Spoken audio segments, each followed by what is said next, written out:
I'm going to introduce Alicia McLain, and she's going to speak about turn down the volume, how to hit the mute button on negative thoughts that block your power. So welcome, Alicia.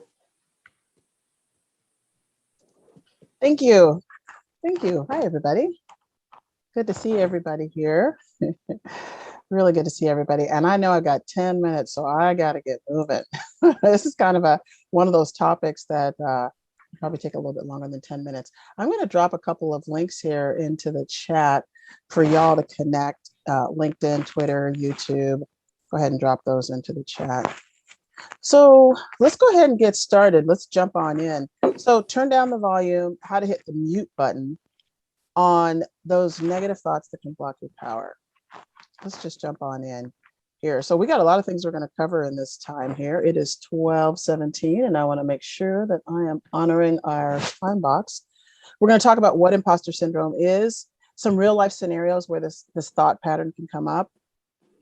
And then we'll talk about how we're wired, the patterns of thinking that can kind of get in our way sometimes when we're trying to live into our best expression of ourselves, and then how you can intercept and thrive. So that is where we're headed. So my name is Alicia McLain. Thank you for that introduction. I've been around in the Agile space for quite some time, since 2006, actually. And it was in 2015 where I discovered there was like a gaping hole in my professional coaching competency. So I started filling that with some education and some training. And so this work around positive intelligence is what came to me in that work. And so what I'm focused on now is leadership and emotional agility, which is really the next frontier beyond agile frameworks and that type of thing, because there's how the organization changes, and then there's how everybody feels about it. And that's the part that I am super focused on. So let's talk about imposter syndrome. What exactly is this thing called imposter syndrome? So imposter syndrome, it's got a lot of different names to it, right? You might have heard of some of these other names, but let me give you the description, and we can thank Wikipedia for this definition, but it's a psychological pattern in which an individual doubts their skills, talents, or accomplishments and has a persistent internalized fear of being exposed as a fraud. So it doesn't matter what kind of job you're in, at some point in your life, you might have had this thought. And so I want you to double click on the concept of psychological pattern and internalized fear, because that's where we're headed with this work around positive intelligence and mental fitness. So these are a few scenarios. Now, there could be something here that resonates for you in terms of a thought that you've had at some point in your career or in your life.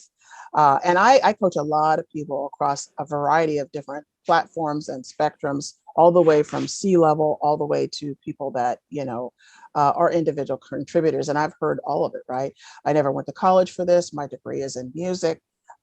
And hey, you know what? A music degree is awesome, even if you're writing code. But sometimes people feel like, well, gee, my degree is in music and I'm writing code for Google. How did I get here? Right. So I've heard all of it. I've just changed careers. You need to say no to somebody. This is particularly important for the product owner when they need to sort of navigate the organization and talk about priorities and say no to people. You're new to the product. You're the oldest on the team. You're the youngest on the team. There's all kinds of scenarios that can cause this imposter syndrome thought loop. And remember, we talked about this idea of a psychological pattern and internalized fear. At the end of the day, all of these scenarios have fear at the root of them. My degree is in music. I'm afraid that I don't have the background to do this work. I just changed careers. I'm afraid that I'm new into this profession and people are going to realize I don't know what I'm doing. So we really need to look at that, right? It's all fear is at the root of this. So let's talk about how we're wired for a second here. Here's the thing that's great about this, and you'll be happy to know this. You're not wrong. You're not broken. You're not crazy. You're none of that. This is just how we're wired. It's a feature. I like to call it a feature of being human. We have this concept of a left brain, which is our survival brain. We have this concept of a right brain. And that's just what comes with the package. Now, here's the thing. There's some evolutionary things that we got when we were early cave people that we really probably don't need as much of today. Now, here's an example of something, and I could be wrong about this, but I'm not sure how much we need our gallbladder. But we've had this thing wired up in us from the beginning of time. Well, we still have it in here because it was part of the original feature set. Same thing applies with the left brain and the right brain. It's part of the original feature set. And we just want to be aware of those patterns of thinking so that they don't get in our way. Because what happens is we have the pattern of thinking, we think we are that pattern of thinking. So that's what this work helps us to do, helps us to distinguish the difference between what's a feature and it's just there, we can just witness it, versus I'm angry, I'm frustrated, and now I need to have this behavior that I'm invariably going to have to apologize for and have some damage control over, after I've made a mess of things, right? So just know that we're wired this way. This is just kind of how it goes.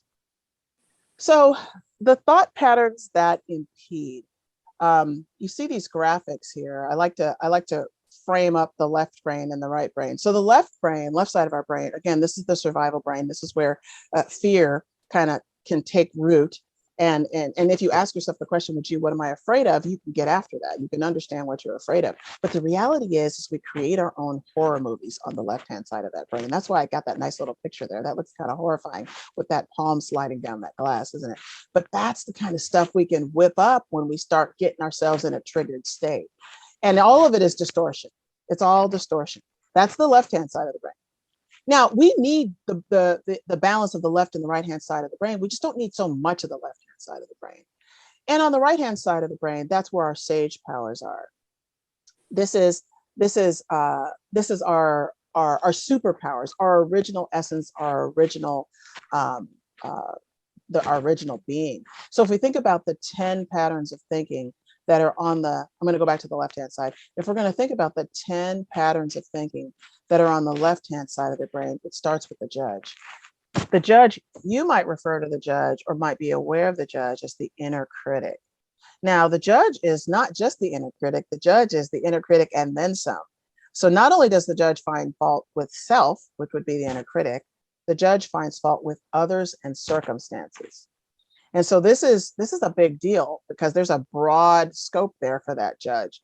And the judge I call the first responder. So the event happens and then the horror movie starts. What did that person just say in that meeting? So now you've got a trigger, right? Your palms are sweaty. You might be clenching your fists. Your jaw might get tight because you've whipped up a story. How dare they say that? Who do they think they are? Don't they know, blah, blah, whatever it is you want to come up with.